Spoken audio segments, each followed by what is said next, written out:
we are here to just be selfish in a way. And there's all these beliefs around selfishness, that it's a bad thing, that we shouldn't be selfish. But there are two different kinds of selfishness. There's selfishness from the ego, and there's selfishness from the soul. Selfishness from the ego doesn't serve anyone. Selfishness from the soul serves everyone.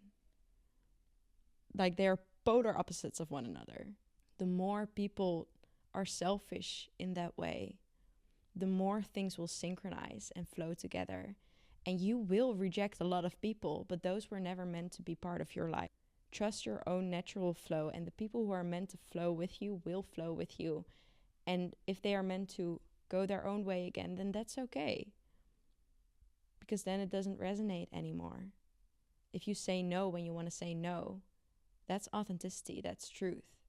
People can actually work with that. If you say yes when you actually want to say no, you are not being truthful to yourself. You are abandoning yourself. And that's never a good thing. How can self-sacrifice be love if love is what we are? Because that means that when you are sacrificing yourself, you are sacrificing love. You are creating less love. So how can self-sacrifice ever be love? So it's really important to honor yourself, to choose yourself. And a reason why you might not be able to choose yourself is because you're trying to prove yourself. You're trying to prove yourself to one of your caregivers that you are worthy of love. And how you can find out which caregiver this is, you can ask yourself the question, which parent love did you crave the most when you were younger? Not which one did you love the most, but which one did you crave the most? That's the person you're trying to prove yourself to. The beliefs of you not being good enough, you being inadequate, you not being worthy, it's all an illusion. Your inner child doesn't understand that it was never about him or her or however you identify. And if you really understand this perspective and you really go into it and you feel it completely, it'll shift everything for you. It happened for me, and I shared it with the people around me, with my clients, and everything shifted once they truly recognized it. I can put it in this story. When you are a baby, you are just receiving love in abundance. And then something happened throughout you growing up where either your parents weren't able to give you the kind of love that you needed anymore, or they were giving you love, but it wasn't the kind of love that made you feel loved. And that's when suddenly this masculine energy, this warrior energy starts getting activated. This part in us that is trying to protect ourselves, that says like, hey, but I know I'm worthy and I'm gonna prove it to you. There's a problem right now. I am not receiving the love that I want and need. So we're gonna solve it. We're gonna do this and this and this, perfectionism, people pleasing, not making mistakes, whatever it may be. So that you can see that I am lovable and worthy and that you will give that to me. And it will keep trying, and it'll keep trying and trying and trying and trying until eventually it can look at everything that it did, everything it's tried, and it's still not receiving the love that it needs. It still doesn't feel like it's good enough. It still feels unworthy. Or it's still not able to receive the love that it so deeply craves, even though it is given. In some cases, parents just abandoned you. But even in those kind of cases, or they abused you, or whatever it may be, even in those kind of cases, it was never about you. And only through truly recognizing that and seeing that and feeling that with all of your being, you will be able to let go of this proving energy. That's when it will put the sword down. And it will stop fighting. Every time those habits of trying to prove itself come to you, there's this enemy that wants to start the battle again. It doesn't do anything. It doesn't fight. And then there will be this moment of just releasing, seeing everything unravel, how it was within everything. And then this warrior may look at itself and think, what am I doing? It's not working. No matter what I do, no matter what I try, it's just not working. It's useless. And then you can let it go. And you start recognizing that it was never about you. You were always good enough. You were always worthy. Always was, always have been, and always will be.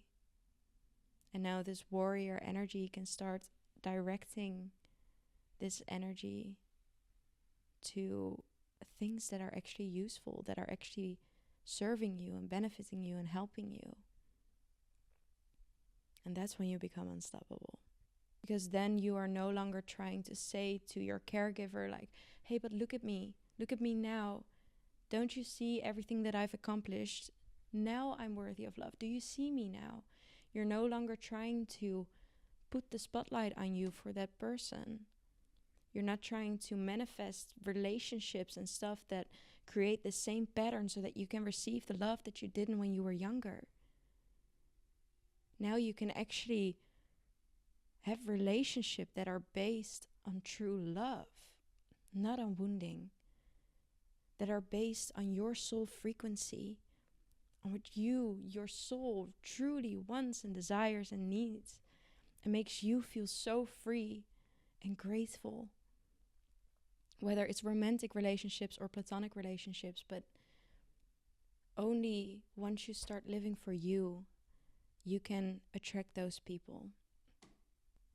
But it's a journey. And unfortunately, you cannot rush it. Unfortunately, this warrior really needs to have tried almost everything it can before it's able to truly see that it doesn't work.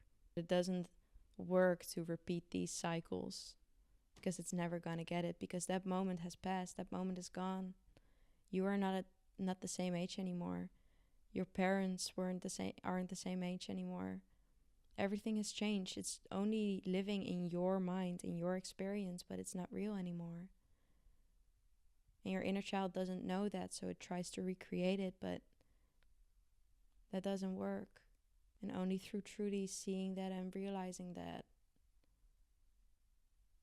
you can start living for yourself, choosing you. And oh, it feels so good. It feels so good. Oh, to just live for yourself. Because you have your entire life, the only person you always 24/7 have to deal with is you. So if there's anyone on this entire planet that you would want to make happy, it's yourself, right? It's gonna be the person you have to spend 24/7 with. Make sure that relationship is amazing.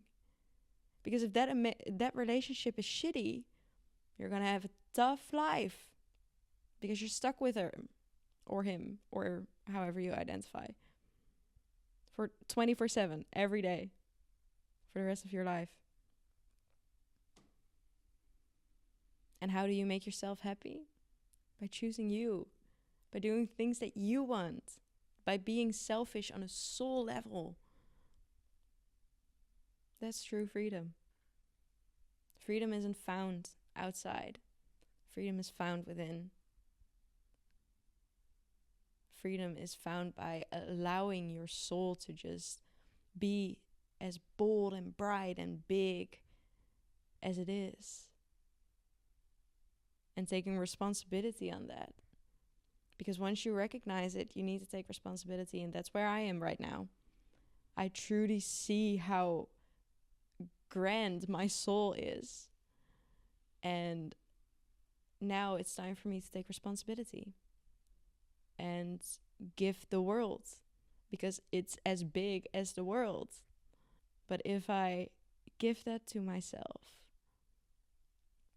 life is gonna be so magical. It already is. I've been giving it to myself, and I feel like I'm flying. I feel amazing, but it's an internal experience. What do I want to say? How do I want to end this? I don't know. It feels, I'm always like in such a flow when I record these things that I could talk for hours. I could literally talk for hours. So every time that I end a recording, it feels so abrupt. It feels as if I'm just suddenly cutting it off, and then I don't know how to end it. I don't know how to end this video. So I'm just gonna say, I hope you enjoyed, and I wish you a lovely day. And I guess I'll speak to you when I speak to you. Okay, signing off now. Have an amazing day. Bye bye.